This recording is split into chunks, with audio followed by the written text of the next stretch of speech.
ओखला के साबिक एमएलए आसिफ मोहम्मद खान साहब ने आज एमआईएम पर बड़ा आरोप लगाया। हमारे साथ खास बातचीत के लिए मौजूद हैं, हम बात करते हैं।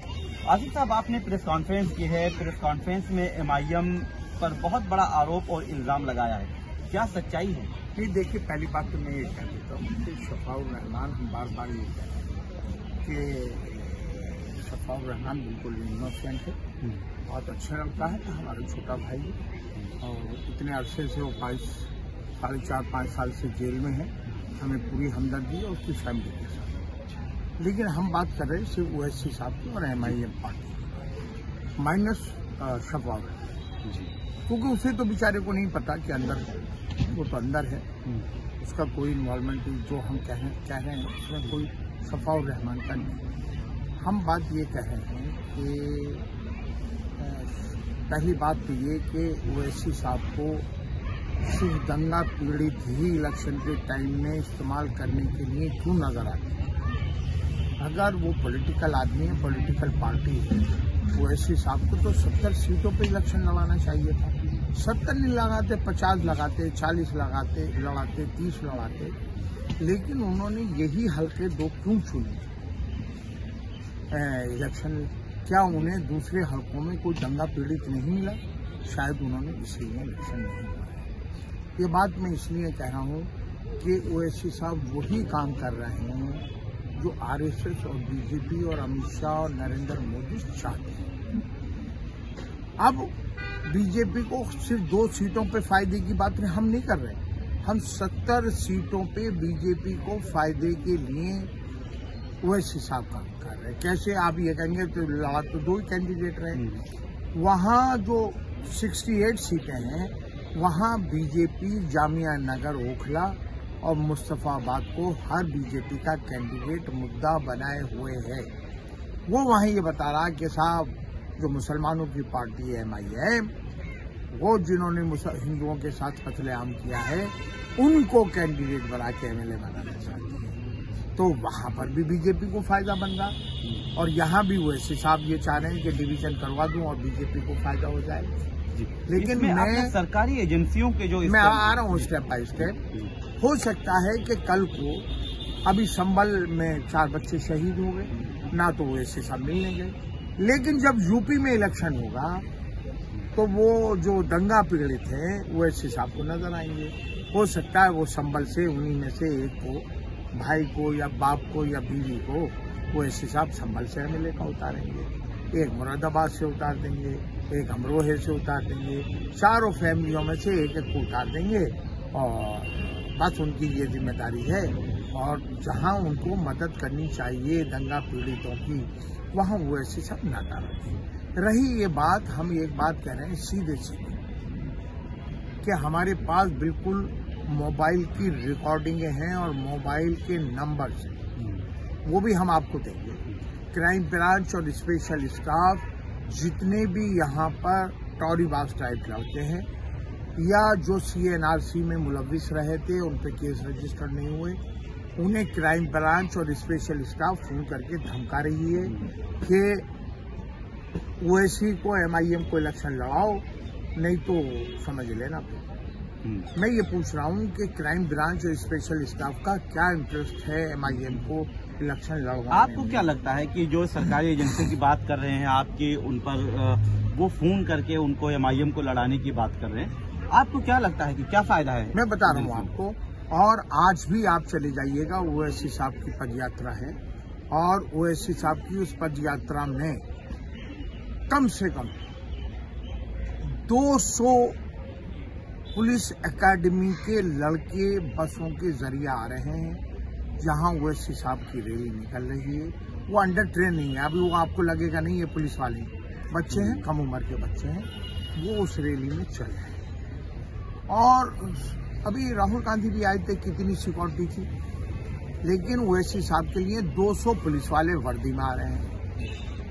सब मिलके एक भीड़ दिखाने की कोशिश कर रहे हैं कि यहाँ एमआईएम का बहुत जलवा है और कैंडिडेट इतना है कि मुसलमान भ्रमित हो जाए और मुसलमान डिवीजन हो जाए, है ना। और सबसे बड़ा सबूत यह है कि मैं इलेक्शन कमिश्नर को चैलेंज कर रहा हूँ कि MIM ने तकरीबन 1 करोड़ रुपए की झंडियां जामिया नगर के गलियों में को पोत रखा है। अब आप कहेंगे 1 करोड़ की कैसे आप बता रहे हैं? मुझे रेट पता है, जहां से हमारा मटेरियल आ रहा है सदर से, वहीं से उनका आ रहा है ना। वो हमारे पास सबूत हैं, रसीदें हैं, जहां से 1 करोड़ रुपये का सिर्फ झंडियां हैं। और झंडियां आप अपने घर पे लगा सकते हैं, आप क्रॉस करके नहीं लगा सकते, है ना। लेकिन MIM की झंडियां पूरी रोडें पटी पड़ी है, पूरी रोडें पड़ी। 1 करोड़ से ऊपर की कीमत की अभी तक पर्चियां लग गई। झंडे अलग हैं, बाकी जो सिस्टम चल रहा है वो अलग है। ये 4-5 करोड़ रुपया जो इलेक्शन में खर्च हो रहा है MIM के, वो कौन फंडिंग कर रहा है? या तो ओवैसी साहब स्टेज से कहें कि भाई मैंने दिया है पार्टी फंड से, या मैंने दिया अपने जाती फंड से। हम कोई एतराज करने वाले नहीं। अभी जिस रोड शो की बात कर रहे हैं, जो पैदल यात्रा ओवैसी की चल रही है, शिफाउर रहमान उसमें शामिल है। मैं वहां से होता हुआ आ रहा हूँ वहां पे, लेकिन एक खास बात ये देखने को मिली कि शिफाउर रहमान पे फूल घरों से बरसाए जा रहे हैं। शिफाउर रहमान के लिए लोग उनकी हिमायत में देखिए ये सब, यही तो बात मैं कह रहा हूँ। आप फूल पहले जहां से शुरुआत हुई एंड तक एक ही पैटर्न के फूल होंगे, एक ही पैटर्न। भाई मेरी मर्जी है, मैं गुलाब का ला रहा हूँ, कोई किसी और फूल ला रहा है, कोई और फूल ला रहा है।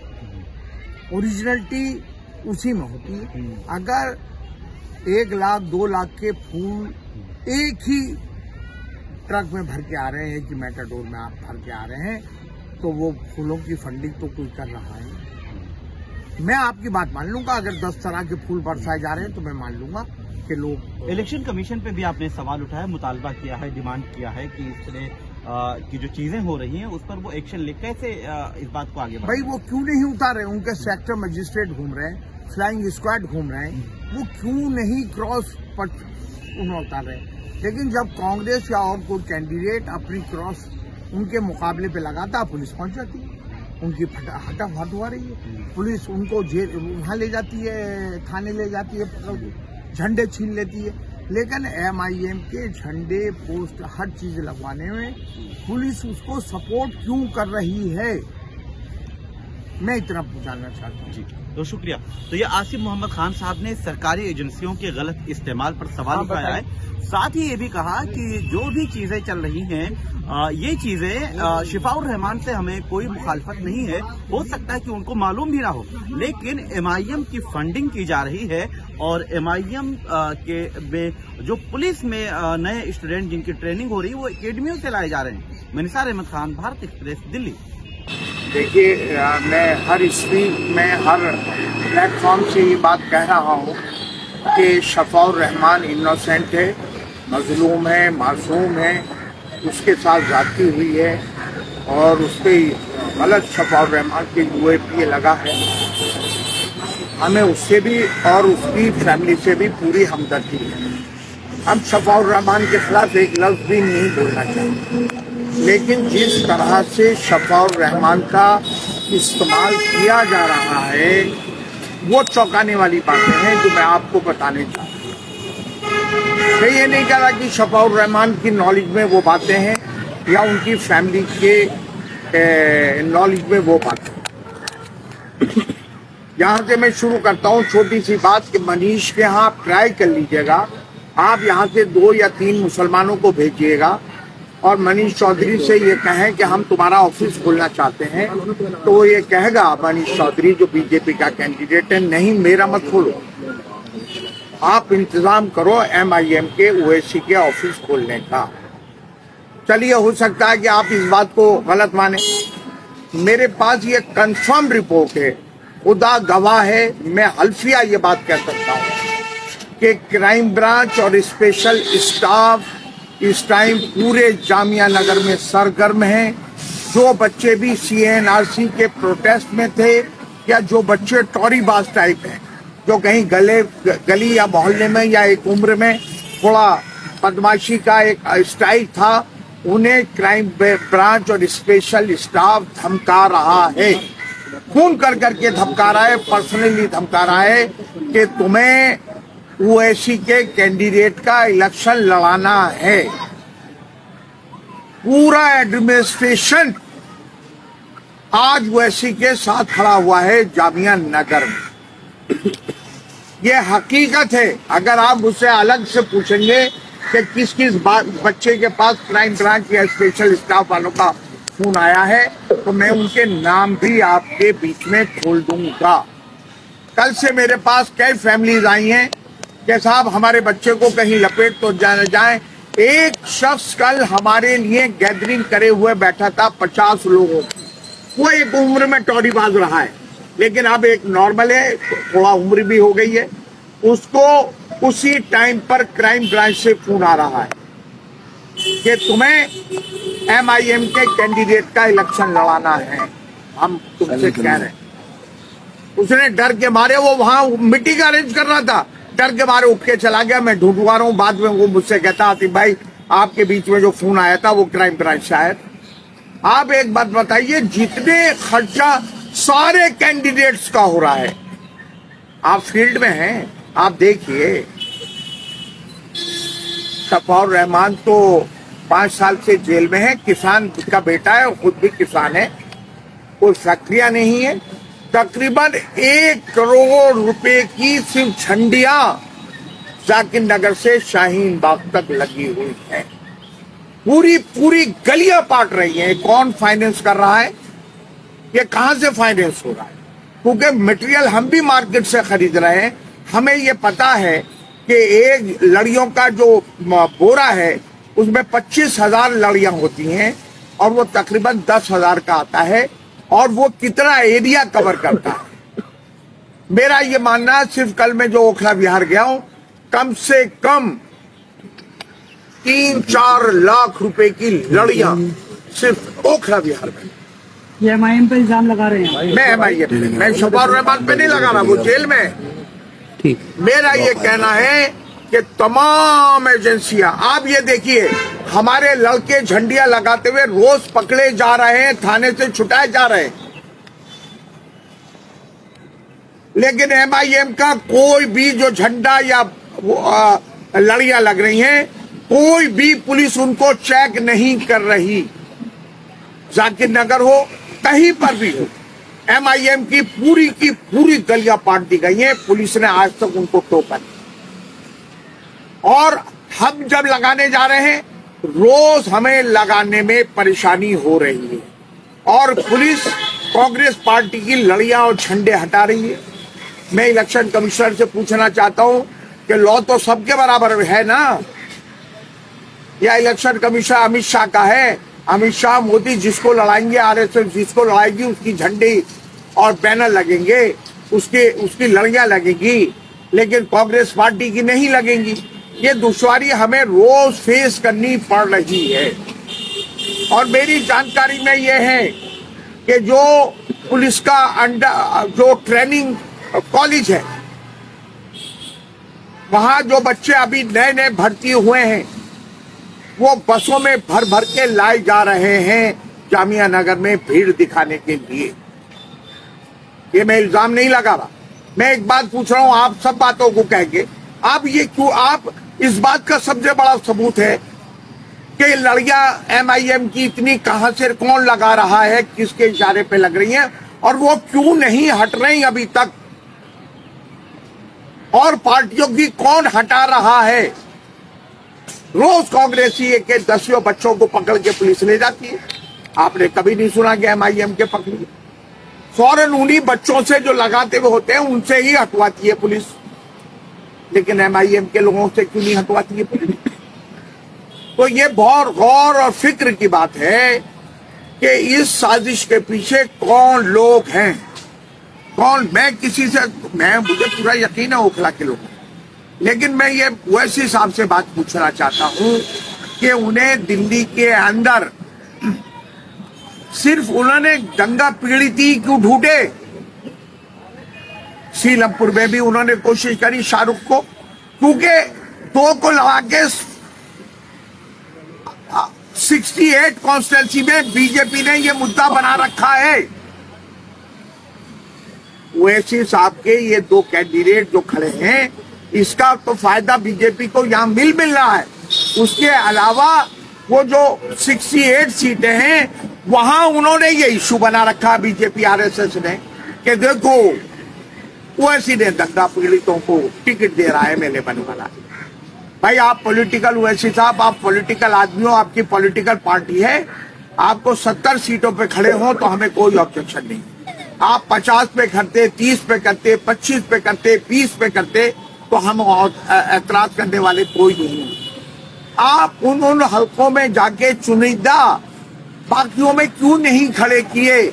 इसका सीधा मैसेज ये है कि आप जो जुबान जोरी लफ्फाजी करके बीजेपी को वहां पर भी फायदा पहुंचाते हैं और कैंडिडेट उतार के भी।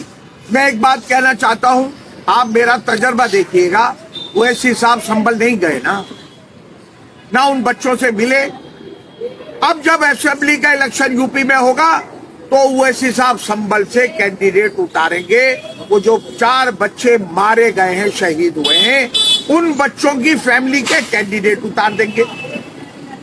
भाई आज उनकी मदद करिए ना, संभल वालों की। इलेक्शन के टाइम में जो आप उनको एज ए कैंडिडेट उतारते हैं, उससे पहले आप कहाँ हैं? क्या आपने उमर खालिद की कोई मदद करी लीगल? मैं फाइनेंशियली की बात नहीं कर, लीगल उमर खालिद की करी, शर्जिल इमाम की करी, मीरान हैदर की करी। किस एक भी जो बच्चे बंद हैं दिल्ली में, किसी की आपने लीगल मदद करी? अगर आप उनके हमदर्द, आप कहते हैं कि ये बाहर आ जाएगा। मैं ओवैसी साहब से, मैं इससे कह रहा हूं, शायद आप लोग नहीं पहुंच रहे हैं, ये नहीं है कि मैं किसी की कॉपी कर रहा हूं। मुख्तार अंसारी 2 बार जेल में रहते हुए एमएलए बने और वो 10 साल जेल में ही गुजारे उन्होंने और जेल में शहीद हो गए।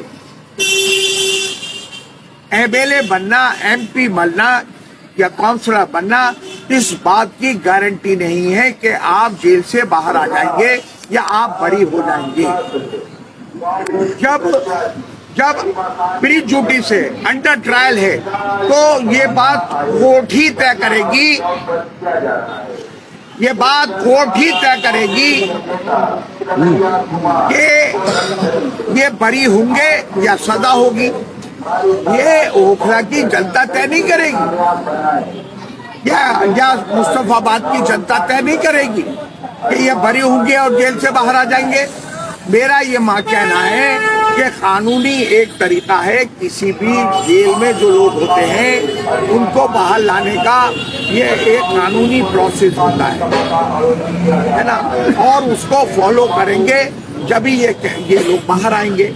तो ओवैसी साहब की ये जिम्मेदारी थी कि वो उनको लीगल एड दे दें। मैंने ये आप छानिए, तलाश करिए और ये देखिए, और हर दूसरे तीसरे आदमी की जो बॉम्ब में चल रहा है उसका आधार कार्ड या आईडी चेक करिए।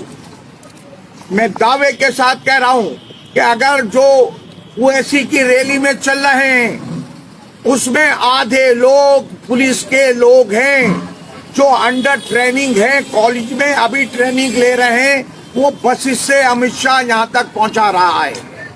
आप, मेरा चैलेंज है आपको कि आप उनकी आईडी चेक करिए, उनके आधार कार्ड चेक करिए जो ओवैसी की रैली में चल रहे हैं। अगर 100 में से अगर आप 50 भी आईडी ओखला की हो तो मैं इस बात की आपको गारंटी देता हूं कि मैं अरीबा का कैंडिडेचर वापस ले लूंगा।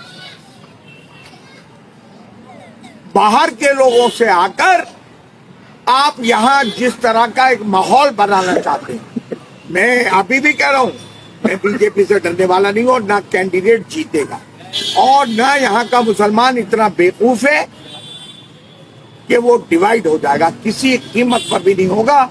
अमित शाह की, नरेंद्र मोदी की, आरएसएस की और ओवैसी की जो साजिश है वो 100% नहीं, मैं दावे के साथ कह सकता हूं कि 1000% वो साजिश फेल होनी है। और मैं डरा नहीं रहा यहाँ के लोगों को, आप हौसले से काम लीजिए, आप एक तरफा डिसीजन लीजिए कोई ताकत नहीं है जो बीजेपी के कैंडिडेट को जिताएगा। ये मेरे बड़े गंभीर आरोप हैं और इनके मैं जब भी किसी पे कोई बात करता हूं जब मेरे पास कुछ सबूत होते हैं। मैं ये नहीं कह रहा कि मेरे पास 100% सबूत है इस बात की, लेकिन हाँ मेरे पास ये सबूत हैं कि पूरा एडमिनिस्ट्रेशन। एक बात बताइए, कल जॉइंट कमिश्नर जामिया नगर हल्के में क्या कर रहा था भाई? इसलिए ये परेडें निकाली जा रही है। तुम कहां कहां निकाल रहे हो भाई? यहाँ के मुसलमानों को टेरराइज करना, यहाँ के मुसलमानों का वोट डिवीजन करना उनका अवलीन मकसद। मैं एक बात ओवैसी साहब से पूछना चाहता हूं, या तो आप कहो ओवैसी साहब कि मैं फंडिंग कर रहा हूं, कहो कि मैंने शफाउर रहमान को पैसे दिए, ये जितना भी पैसा लग रहा है। मैं ओवैसी साहब को चैलेंज कर रहा हूं, मैं एक्सेप्ट कर लूंगा, मैं ये इल्जाम नहीं लगाऊंगा। ओवैसी साहब मंच पे खड़े होके कहें कि मैंने 40-50 लाख या 1 करोड़ या 2 करोड़ मैंने अपने अकाउंट से दिया है शफाउर रहमान को।